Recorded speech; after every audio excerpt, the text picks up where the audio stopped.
Yo, yo, yo, what's good, everyone? It's your boy GD, the sports actor, and we are back with another episode as we get closer and closer to this season. I'm super excited. I think I know a lot of the Giant fans were tuned in at the NFL preseason game against the Dolphins where we dominated against that team. A team that, most people aren't expecting to be good in the first place just got embarrassed and destroyed, not only during the joint practice that the New York Giants had against the Dolphins, but again during the actual preseason game. The Giants won that game 26-3. We didn't see much of the first team. I really don't think there was a need to, especially with the BTA that we gave them during the practice. I think it was just better to rest and give other people opportunities to get out onto the field in some real live game action. And, a lot of people stepped up. I really do enjoy what I saw from Jameis Winston solidifying himself as a solid, QB2, a solid backup QB. And to be honest, Jameis Winston, the way that he's playing right now, could start for a lot of these 32 teams. Jameis Winston is definitely proven that he is a savvy veteran that is dependable, a gunslinger, is decisive on his decisions, and he doesn't apologize. He picks his head up if he makes a mistake, and it's on to the next one. And that's kind of what you would want to see, especially from a backup behind Jackson Dart. And, looking back, I think that when Jameis Winston has a chance to look back, as well as Jackson Dart, I think that, having someone like Jameis in the backfield is definitely someone that is pivotal. And I think that Jackson Dart will recognize how pivotal Jameis Winston is to his growth. So just wanted to start off with that and say, loved seeing that. Now, we did have a little bit of a, weather where it was some rain, which was nice to see. The guys were able to practice with rain when they were in West Virginia. So anytime you get to practice in a live game under the conditions, that's going to make you a stronger team and make you much better for it. But we did have a few issues, mainly two big issues. Nothing that I would say is too glaring, but of course things that you don't want to see. The first one would be Tyrone Tracy. We were down in, I want to say we were down close to the red zone, if not in the red zone, and Tyrone Tracy gets a handoff after getting the ball down to that position. He had several great runs throughout this game, but in this one particular moment gets the handoff. The handoff was clean. He tries to make a juke, and there was no contact on him, and the ball just happened to slip out. And so that's, Tyrone Tracy's kind of under a microscope at the moment, especially with the missed block that was against Minnesota, and Jackson Dart had gotten lit up, and then you have this situation happen. And not saying that, when Tyrone Tracy, if you guys are familiar, when he did first come in, that was something that Brian Daboll really had to work with him on, was the security of the ball. And he did shape up, and he fumbled a lot less, but it looks like something that still is, I'd say lingering, but not something that I don't think that Tyrone Tracy can, something that he can't overcome. I definitely think that this is just some small mishaps. You get that out during the preseason, and you work to be better for the regular season. So I think that Tyrone Tracy is safe. I like the gameplay of Tyrone Tracy and what he brings to the running back room, especially with the fact that he was a wide receiver and he has the ability to catch. That really helps, with the playbook, and really helps to open the field. And it's versatile. It's a versatile weapon. You never know if a situation would come where you would need someone like a Tyrone Tracy to answer the call for kick return, punt return, but he is RB2 in my eyes, right behind Cam Scatterbo. And as I said before, there were two incidences that happened, I'd like to think due to the rain. One being the Tyrone Tracy incident, and then the second one, OBJ. OBJ has been looking great, as most of you should know at this point. I mean, it's all over the place. Start spreading the news. OBJ looks like, vintage OBJ. It doesn't look like that he's lost a step. Still has the same shiftiness. Still has the great football IQ, and it's been showing on the field. In this particular moment, there was an opportunity for OBJ to score a touchdown, and I believe if he had scored the touchdown, it would have probably been. It wouldn't have been a question. OBJ would have definitely been on the team. I still think that he makes this 53-man roster, but, at the moment, it is still weighing out pros and cons of having OBJ over other individuals who could probably contribute a bit more when it comes to not only the receiver position but special teams as well. So you got guys like Dylan Cambry, you got guys like Braxton Berrios, you got guys like Darnell Mooney. You did have Calvin Austin, but unfortunately Calvin Austin seems to today, as of the recording of this video, Calvin Austin seems to have injured his knee. I'm hearing some things that are calling for an ACL. I'm hearing for some things that, maybe he'll be out for the rest of the season. Calvin Austin was on a 1-year deal, I believe, for about $3 million, maybe a little bit more than that. And when it came to Calvin Austin, I really liked what he did, especially in the Dolphins game. If you guys watched that game in particular, Calvin Austin is a better Wan'Dale Robinson. When you talk about size, when you talk about speed, when you talk about yak yards, I mean, he was doing everything so well and had very sure hands. So not having him on the field, I really thought that he was someone we were going to keep, using the slot position, trade him out with OBJ and really utilize him as a gadget receiver. But he will be missed. And we'll see officially what the reports say is going on, but he did have to be carted off, which is why a lot of people are thinking that this could be something a little bit more serious than just bouncing back or needing a few days of recovery. So we'll see officially probably in the next few days what the status is on Calvin Austin. But that does leave the opportunity for a lot of people to still have a shot. I felt like there was only a few slots, and there still are only a few slots when it comes to this heavy wide receiver room. But I still think, me personally, if you were asking me, who do I want to stick around? It definitely would have to start off with Malik Neighbors. Malachi Fields has definitely made a name for himself, and is starting to build a rapport where it comes to Jackson Dart and the fan base. Darius Slayton is of course going to stick around. I mean, Darius Slayton's going to stick around because we already paid Darius Slayton. I don't even think we would have a lot of these conversations if Darius Slayton hadn't gotten that contract from Joe Shane, and Darius Slayton probably would have been traded by yesterday. But you paid the guy, you might as well see, just like what the Browns are doing, you might as well go get that ROI, go get that return on investment. Okay, Darius Slayton, you're gonna be out here catching some balls this season. Pause. So as I said, Neighbors, Malachi Fields, Darius Slayton. I guess Darnell Mooney has to stay.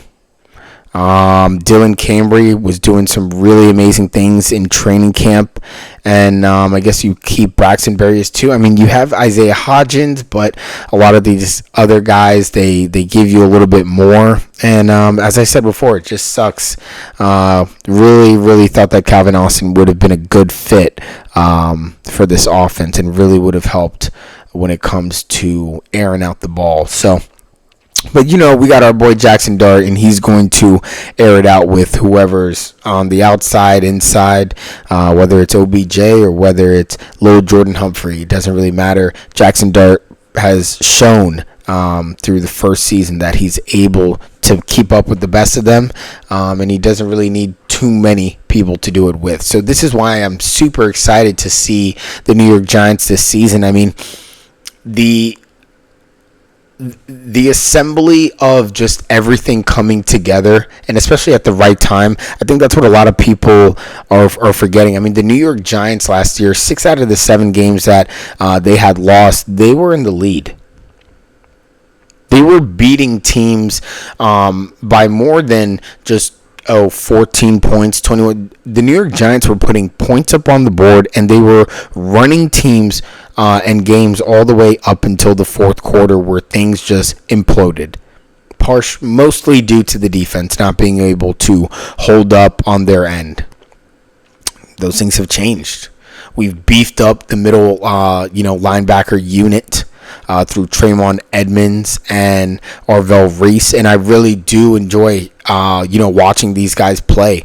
The size that they have, the speed that they have coast to coast, the way that they attack the ball, the way that they attack the gaps. I mean, these are strong players that are really going to change what it means to run on the New York Giants and what it means to, throw in the middle of the field. We got cooked last year in the middle of the field, whether it was a slant, whether it was a tight end, whether it was a QB breaking away on a run and just having free space to just do whatever. And because Michael McFadden went down, you had Bobby Okereke and Darius Muasau, but Bobby Okereke was losing his step.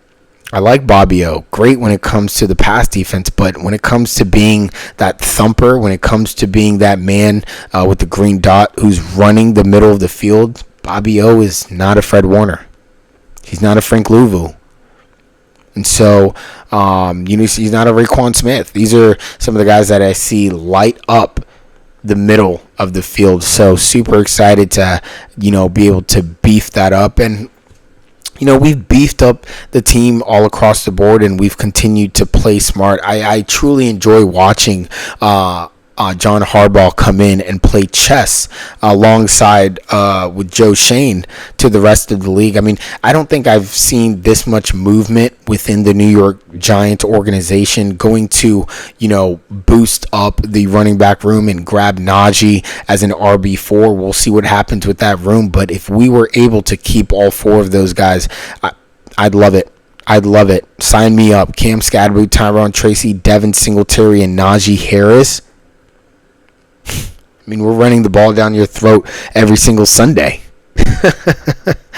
So if that does come to pass, that will be a beautiful, beautiful running back room. But we've been able to build so much depth, and we're looking for pieces to constantly make us better. We're not just taking the roster that we have at hand and just saying that this is good enough. Let's see what we can do with this. No, the New York Giants are constantly looking to get better week after week, day after day, practice after practice, and you can see it from day one. This is a totally different team. This is a team with a totally different mindset. This is a team on a mission, and they have a captain named John Harbaugh leading the way. So, just wanted to give a brief touch. I missed the game breakdown for the Dolphins versus the Giants. Had some really good news, hopefully, that I can share with the channel here soon. And I was just taking in that energy and really looking forward to my schedule just opening up a little bit more and being a bit more flexible to be able to pour into this as well. So that's super exciting. But the season is right around the corner, so I wanted to make sure to give my 2 cents. Some other things I wanted to bring up: Calvin Austin injury, as well as the New York Giants traded Daniel Falele as well. And then we also did just trade Joshua Ezeudu to the Chiefs. I did like Joshua Ezeudu, very versatile player for the offensive line, could play tackle, could play guard, was even flirting with center, I believe, maybe a little bit, but mainly tackle and guard. And so I think that the Chiefs will really, enjoy a player like him. He works hard. He's been here, coming in when we need him, and never missed a beat. Always tried hard and tried to develop and do his best. I really liked his mentality. Had some really good interviews. When you watch him, just a well-mannered, spoken, smart guy when it comes to the sport. And put the helmet on, he turns into a violent O-lineman. And that's what you like to see, Jacqueline Hyde. That's how I like my old linemen. Nice in their regular clothes, just big, nice, burly person. And once you put on the pads and the helmet, turn into something scary. So that's how I prefer my old linemen. Yeah. So super exciting for the New York Giants. I'm hearing murmurs all across the streets. People are texting me, and people are seeing the gear starting to come out. And we got a mission. We got a mission, and that mission is to play the Cowboys on week 1, Sunday night, prime time, and to beat them. And currently right now, I think that we're on track with being ready to face the Dallas Cowboys and being prepared for a Sunday night game.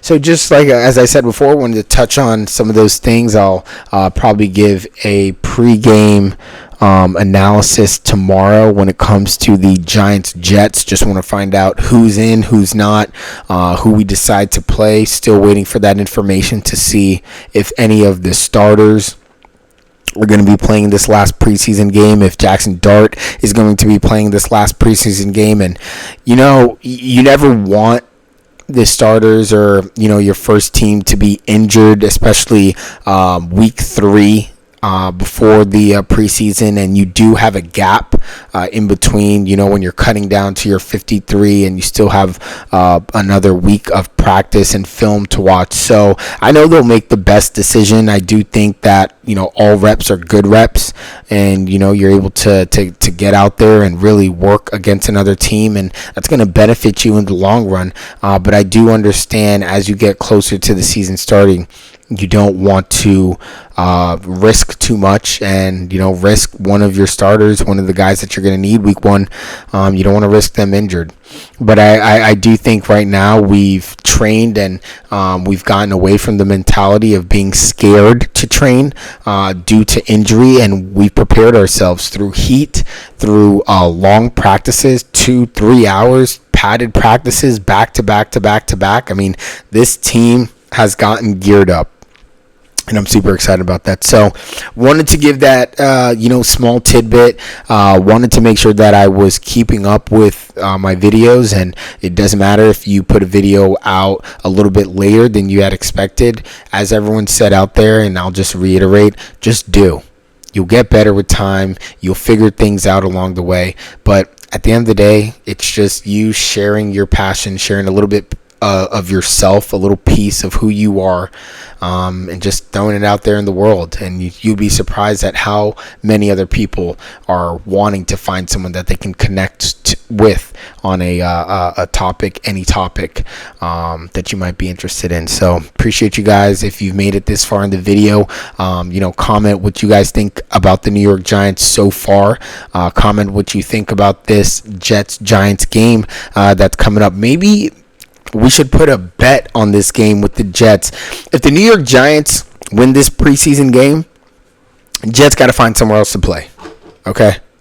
I'm not sure if it's going to be, maybe somewhere in Long Island we could work out. I don't know if there's maybe a hockey arena, or maybe we can build something. They did build that MMA UFC stadium pretty quick up at the White House. Maybe we can get something going for the Jets. Maybe there's a high school team that might want to open up, or college. There's some cool colleges out there. Maybe that'll be able to share a little bit of a space. But we got to wrap this up. We got a MetLife. We're talking about the Giants are at a away game against the Jets. Doesn't even sound right. So I don't know who I need a petition to, but I just want to throw that out there. After we win this game, maybe let's put a bet. If we win, y'all got to pack it up. Just pack it up. I'm pretty sure they're tired of changing the banners out, throwing that green around. It's blowing red. It's blowing red. All right, well, that's my time. Just wanted to give that brief little talk about the Giants, and as we continue to progress in this season, and I cannot wait for this ride, cannot wait for these videos and these discussions, and I appreciate you guys, and appreciate this team and this platform. Thank you, YouTube, for giving me somewhere to come and create. So that's me, and as always, let's go Giants. Peace.